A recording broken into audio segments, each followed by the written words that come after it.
वचन बाबूजी महाराज भाग पहला, वचन नंबर 110। इलाहाबाद 4 अक्टूबर सन 1932। हम क्या हैं, हमारी सवारी क्या है, हमें जाना कहाँ है। पुराने जमाने के परमार्थ और उनके आचार्यों ने जीव का असली रूप नहीं बतलाया, बल्कि जो ब्रह्म के अवतार हुए उन्होंने भी असली रूप नहीं बतलाया और उनको मालूम भी नहीं था। न बतलाना सिर्फ इन वाणियों में कहा गया है कि वो इतना जरूर जानते थे कि जो कुछ रूप जीव का वे बतला रहे हैं वह असली नहीं है। इसलिए इन 3 बातों को ठीक तौर से जानने की जरूरत है। 1, हम क्या हैं, हमारा असली रूप क्या है। 2, हमारी सवारी क्या है। 3, हमें कहाँ जाना है और हमारी असली मंजिल मकसूद क्या है। पहले जमाने के योग, अष्टांग योग, प्राणायाम, मुद्राओं से इन बातों का ठीक ठीक पता नहीं जाना जा सकता। उनकी गति ब्रह्म पद से ज्यादा नहीं है। उनमें ब्रह्म के रूप तक का ही भेद बतलाया गया है। पश्चिमी देश में तालीम पाकर ये सवाल हल नहीं हो सकते। वहां के तालीम याफ्ता तो इस बात को बड़ी फक्र की नजर से देखते हैं कि किसी पर कुछ टिप्पणी लिख दी जाए। औरंगजेब को जमाना गुजरा, एक तबके के लोग आज उसको जालिम व मक्कार बतलाते हैं, दूसरे उसको ईमानदार व नेक साबित करते हैं।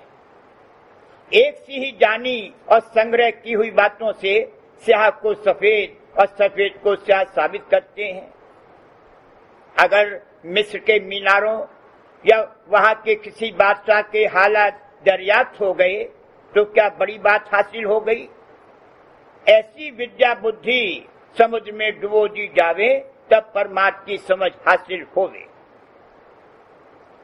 मनुष्य चोले ही में परमात्मा की कमाई हो सकती है, किसी और चोले में नहीं। ये मध्य का चोला है और इसमें ही ऊपर नीचे तरक्की और तनज्जुल हो सकता है। इसमें सत्य देश की धार के ऊपर से आने का सिलसिला मौजूद है। जीव का असली रूप सूरत है और सूरत का लखाव पिंड के परे से होगा। शून्य में सूरत के असली रूप के दर्शन होंगे और वहां वह अपना न्यारा रूप देख सकेगी। इसको शब्द द्वारा अपने निज मुकाम राधा स्वामी धाम में जाना होगा। राधा स्वामी नाम के सुमिरन और संत सद्गुरु रूप के ध्यान से जो जीवों के उद्धार के लिए कुल मालिक राधा स्वामी जाल ने अवतार धारण फरमाया है, काम बनेगा। जब से सूरत किसी कारणवश अपने निज देश से आई है उसको आहार मिला ही नहीं है। यहाँ जो कुछ ये करता है सब तन मन के लिए करता है। इसके तन मन की बनावट ही ऐसी है कि आहार बिना संघार के नहीं कर सकता। गेहूं भी खाता है तो उसके रूप का नाश करके खाता है। तन माया रचित है और मन काल रचित है। माया काल कभी संतुष्ट नहीं हो सकते। उनमें कोई ताकत सोई हुई बाकी ही नहीं है कि जो जगाई जा सके। वो तो सूरत को इस संसार में फंसाए रखकर खुद रस लेते हैं। काल का हाल तो इस तरह है कि जैसे मर्द जोर व जुल्म से जबरदस्ती करके लठ जमाकर अपना काम करता है और माया का हाल औरत की तरह है कि वो छल कपट करके रोज चिल्लाकर रिझा फुसलाकर अपना काम निकालती है और अपने दाम में फंसाए रखती है। माया काल की अटक से तब छुटकारा हो जब परमात्मा की खटक पैदा हो और जैसे लिफ्ट में चढ़ते हैं झटका देकर उनको झटक दे तब फटक कर निकले और इसका असली काम बने। वचन नंबर 111। राधास्वामी मत की बुनियाद प्रतीत है। प्रतीत के बगैर प्रीत नहीं आ सकती और बिना प्रीत कोई कार्रवाई नहीं बन सकती। प्रतीत का इन्हिसार आस और उम्मीद पर है। जो आस कायम करता है उसके पूरे होने की जहां से उम्मीद होती है वहीं प्रतीत आती है। कहा गया है कि राधास्वामी मत की बुनियाद प्रतीत है और प्रतीत के बगैर प्रीत नहीं आती और बिना प्रीत कोई कार्रवाई बन नहीं सकती। प्रतीत का इन्हिसार है आस व उम्मीद पर। जो उम्मीद कोई कायम करता है उसके पूर्ण होने की जहां से उम्मीद होती है उसी में उसकी प्रतीत होती है।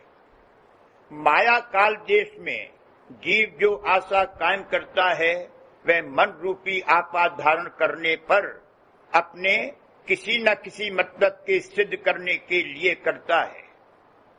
वह सब मन की आर्जी आस है, सूरत की आस नहीं है। सूरत मालिक की अंश है, उसकी यही स्वयं आस है कि मालिक के चरणों में प्रेम रत रहे। यह आस हमेशा से कुदरती है, वो यहाँ नई पैदा नहीं हो गई है। किसी कारण सूरत को यहाँ आना पड़ा है और मन रूपी आपा धारण करने से उस पर खोल दर खोल चढ़ते गए हैं। उनके हायल हो जाने की वजह से अंतर में वियोग की हालत में उसको बेकली और घबराहट है। उन खोलों के उतार देने पर वह मालिक के चरणों में समा जावेगी। वो खुद हर रूप प्रेम रूप मालिक की अंश है। यही वियोग छूटकर योग प्राप्त होना उसकी स्वयं आशा पूर्ण होना है और एक दिन राधा स्वामी दयाल उसकी इस आस को जरूर पूरा करेंगे और माया काल के जाल से निकालकर अपने निज देश में ले जावेंगे। वो समर्थ हैं, दाना हैं, सब कुछ कर सकते हैं, करते हैं और दानाई से करते हैं। वे लोग नादान हैं जो मालिक की समर्थता के लिहाज से ये कहते हैं कि हम तब जाने कि जब मालिक हमको करोड़ रुपया दे दे। क्या मालिक दिवालिया और कंगाल है जो उनको इस तरह रुपया देकर अपनी साख कायम करे? या कोई कहता है कि हम बीमार हैं, हमें अच्छा कर दे। मालिक तो सेहत का भंडार है, सारी रचना उसी की सत्यता से कायम है। क्या वो उस बीमार को अच्छा करके अपनी सत्यता का इजहार करे? भक्तजनों की आशाएं वो मुनासिब तौर पर पूरी भी करता है। अगर उनको आशाएं बिल्कुल न हो तो वो शरीर ही कैसे धारण करें और शेष कर्म काटने का जो मतलब है कैसे हल हो? इसमें भेद ये है कि काल और माया आर्जी आशाओं में फंसाकर जीव को अपने काबू से बाहर नहीं निकलने देते, लेकिन भक्तजनों की आशाएं इस तरीके से पूरी की जाती हैं कि कर्मफल न चढ़े। किसी को बैंगन बायरे, किसी को बैंगन पट। जब दृढ़ विश्वास ये होगा कि मालिक सर्वसमर्थ है, बिना उसकी मदद के कुछ नहीं हो सकता, अगर तकलीफों का पहाड़ भी आ जावे तो वह मुझे उससे बचा सकता है, तब दीनता आवेगी। सब तरफ से निराश होना और मालिक का आसरा लेना ही दीनता है। सिर्फ मालिक की दया का उम्मीदवार रहना इस्लाम है और दूसरे दुनियावी जरियों पर एतमाद करना कुफ्र है। और जब ये दीन अधीन होकर शरणागत होगा तब दया से गुरु प्रेम दान की बख्शिश फरमावेंगे। जितने दर्जे में ये शरण लेगा उतना ही कर्म का भार हल्का होकर प्रेम जागेगा। प्रेम जागने पर काल कर्म कुछ नहीं कर सकते। सब कलह क्लेश आसानी से कट जावेगा प्रेम हल्ले कुल है। सूरज सोई हुई नीचे उतरी, उसको जगाने के लिए हिलाने की जरूरत होगी। और जैसे जितनी गहरी नींद में कोई सोया हुआ होता है, उतनी ही जोर से उसको जगाने को हिलाते हैं, वैसे ही सूरज जितनी नीचे उतरेगी उतनी ही ज्यादा हलचल की जरूरत होगी, तब होश में आवेगी। पिंड ब्रह्मांड में बाधाएं आवेंगी और माया काल के झकोले सहने पड़ेंगे, लेकिन जिसको राधा स्वामी दयाल ने अपनी शरण में लिया है, वे उन झकोलों में बिल्कुल बह जाएं, ये नहीं हो सकता। ज्यों ज्यों ये अपने अवगुणों पर नजर डालेगा और अपनी बेबसी व लाचारी का ख्याल करेगा, मालिक के चरणों में विश्वास बढ़ता जाएगा। इसको अपने अवगुणों का ख्याल करके अपनी हालत पर झुरना चाहिए और पछतावा व अफसोस करते रहना चाहिए। संसार में अगर किसी चीज की गहरी चाह होती है तो फिर और किसी चीज की परवाह नहीं करता, लेकिन परमात्मा के लिए बड़ा सोच विचार करता है। इससे जाहिर है कि अभी संसार का नशा चढ़ा हुआ है। सूरत में मालिक से मिलने की कुदरती चाह है। दिक्कत सिर्फ उस वक्त तक है जब तक ये तीसरे तिल में किसी कदर ज्यादा अंग में नहीं सिमटता है। अगर गुरु की दया लेकर वहां ज्वारी की तरह जमे और दांव पर दांव लगावे तो ऊपर जावेगा, झकोले से कम गिरेगा और वहां नया एतदाल कायम होकर इसकी जीत होगी। ये कायर का काम नहीं है, बड़े शूरवीर का काम है। एक मालिक की लगन होनी चाहिए और साह बनकर दाव लगाना चाहिए। इस काम में जल्दबाजी और देखा देखी से काम नहीं चलेगा। जिस कदर अपना तन मन काबू में हो, उसके आधे की ही जरूरत करनी चाहिए।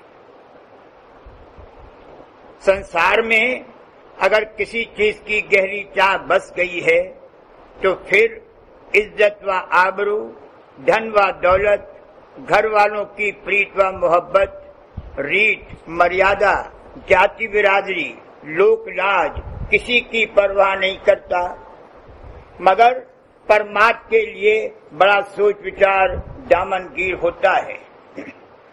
इससे जाहिर होता है कि अभी संसार के नशे की लहरों में बदमस्त व गर्काब है। अभी परमात्मा की चाह नहीं जागी है। सूरत तो मालिक की अंश है, उसमें कुदरती तौर से मालिक के दर्शन की चाह अंतर के अंतर बसी हुई है। उसको पैदा करने के लिए इसको कुछ करने धरने की जरूरत नहीं होगी। दिक्कत सिर्फ उस वक्त तक है जब तक ये तीसरे तिल पर किसी कदर ज्यादा अंग में नहीं सिमटता है। बिना वहां पहुंचे जम द्वारा झांकने व जमदंड से छुटकारा नहीं हो सकेगा। वहां बड़े जोर के झकोले पै दर पै नीचे की तरफ आ रहे हैं, उनमें ठहरना निहायत मुश्किल है। हर बार डामाडोल होकर एतदाल कायम रखना दुश्वार हो जाता है और पेंडुलम की तरह इधर उधर झोंका खाता है। लेकिन अगर गुरु की दया का भरोसा रखकर वहां ज्वारी की तरह जमेगा, दांव लगावेगा, तो फिर हर धोखे में ऊपर ज्यादा जावेगा और नीचे कम गिरेगा। होते होते नया एतदाल कायम होकर इसकी जीत हो जाएगी और यह उस मुकाम को फतेह कर लेगा। संसार में ही जिसको जुआ खेलने का शौक हो जाता है तो वो धन संपत्ति सब दांव पर लगा देता है, बल्कि सब कुछ हार कर अपने जिस्म को भी दांव पर लगाने को तैयार रहता है। उसको फिर इसकी परवाह नहीं रहती कि मेरी क्या हालत है। आज कामदानी पहने हुए है, कल खाली धोती ओढ़े फिरता है, अभी हार कर आया है, पास पल्ले टका नहीं है, लेकिन कहीं कोई खिलाड़ी नजर पड़ा तो जूते ही को चितपट करके जुआ खेलने को तैयार है। जुआरी की तरह जब अपनी कुल शक्तियां दांव पर लगावेगा, धन दौलत हशमत राजपाट सब कुछ हार जावेगा, तब ऊपर का राज मिलेगा। यानी इसने जो कुछ यहाँ खोया है वह सब और उससे कहीं ज्यादा मिल जावेगा। इसका कोई नियम नहीं है कि बिना संसार के बिगाड़े परमात्मा कमा ही न सके। किसी से तो एक ही काम बनता है, अगर स्वार्थ सिद्धि में लिप्त है तो परमार्थ से बेखबर, और परमार्थ में सरसार है तो संसार से बेसुध। लेकिन जो बड़भागी हैं उनसे परमार्थ और स्वार्थ दोनों ही खूब बनते हैं, मगर वे संसार में लिप्त नहीं होते, कार्य मात्र बरतते हैं। बाल विधवा और बाल साध अपना संसार पहले ही मेट चुकते हैं। बड़ी दया है जो परमार्थ में लग जावे। ये कायर का काम नहीं है, बड़े शूरवीर का काम है। सूरमा सुरत हुई गुरु देख प्रताप। जुआरी जो जो हारता है उसको सूरता आती जाती है। सूर ही मालिक का नूर देखता है। एक बार नहीं, जब बारंबार हारेगा तब शिस्त ठीक होगी और तीर निशाने पर बैठेगा। राधा स्वामी नाम का निशाना बांधने से डावाडोल नहीं होगा और गुरु स्वरूप की शिस्त जम जावेगी। जब शिस्त और निशाना ठीक हो जावेगा फिर इसको किसी का लिहाज और ख्याल सिवाय मालिक के नहीं रहेगा। हारे जुआरी की तरह सब कुछ दांव पर लगा देगा। सूरमा ही की कुर्बानी मालिक को मंजूर है, कायर की हराम और नाजायज है। मालिक के यहाँ भक्तों की कमी नहीं है जो यहाँ से घास कूड़ा ले जावे। वो देश उजाड़ नहीं है जो यहाँ के कूड़ा करकट से बसाया जावे। इसको अपने निज देश में ले जाने में मालिक की कोई गरज नहीं है। उसने जीवों को महादुखी देखकर अति दया फरमाकर चेताया है और उपदेश के समय से ही इसका नाता गौण अंग से सत्य देश से जोड़ देता है। ये वहां पहुंचने का पासपोर्ट यानी परवाना है। सब कुछ चाहे से कुछ नहीं मिलेगा। एक मालिक की लगन होनी चाहिए और फक्कर बनकर जुआ नहीं खेलना चाहिए, सहा बनकर खेलना चाहिए। खजाना भरा पूरा है और खूब दाव लगाना चाहिए। इसके लिए बड़े खरमंडल की जरूरत होगी। खमीर की तब्दीली सब करनी होगी। अगर पत्थर को सहारा देकर ऊपर आकाश में पहुंचाया जावे तो कैसे ठहर सकता है? आकाश सूक्ष्म है और पत्थर स्थूल है। जब तक उसके बोझल अज्जा बदलकर सूक्ष्म न कर दिए जावे वहां ठहर नहीं सकता। इस कार्रवाई में जल्दबाजी नहीं हो सकती। खूब सोच समझकर इस राह में कदम रखना होगा। देखा देखी से काम नहीं चलेगा। जिस कदर अपना तन मन काबू में हो और वो बखुशी बर्दाश्त करके उसमें राजी हो, उसके आधे की ही जरूरत करनी चाहिए। यानी अगर 8 आने भर साथ देने को तैयार है तो 4 आना भरी करना चाहिए, वरना तन बगावत करेगा, मन आफत मचावेगा और बगैर समझे करेगा तो अंधेरे में पड़ेगा। अगर समझ सोचकर गुरु का सहारा लेकर मालिक के दर्शनों के निमित्त सब हार कर चलेगा तो पौबारे है, जीत ही जीत है, नूर ही नूर है, अंतर में दीप मालिका है। संत दिवाली नित्य करें सत्य लोक के माही। जो मालिक के निमित्त दीवाना हुआ वो ऐन होशियार है। जब मालिक मिल गया तो बाकी क्या रह गया। मस्ती हजम करनी चाहिए। जब तक खूब फुल खेलने का मौका हाथ नहीं आता है, तब तक जब मौका मिले हाथ मारे। सचौटी से मालिक के दर्शनों की चाह है तो राधा स्वामी जाल मदद फरमावेंगे। जब ये अपनी कुल शक्ति लगावेगा तो राधा स्वामी जाल इसके जरूरी कारोबार के लिए अपनी तरफ से ताकत बख्शकर मदद फरमावेंगे।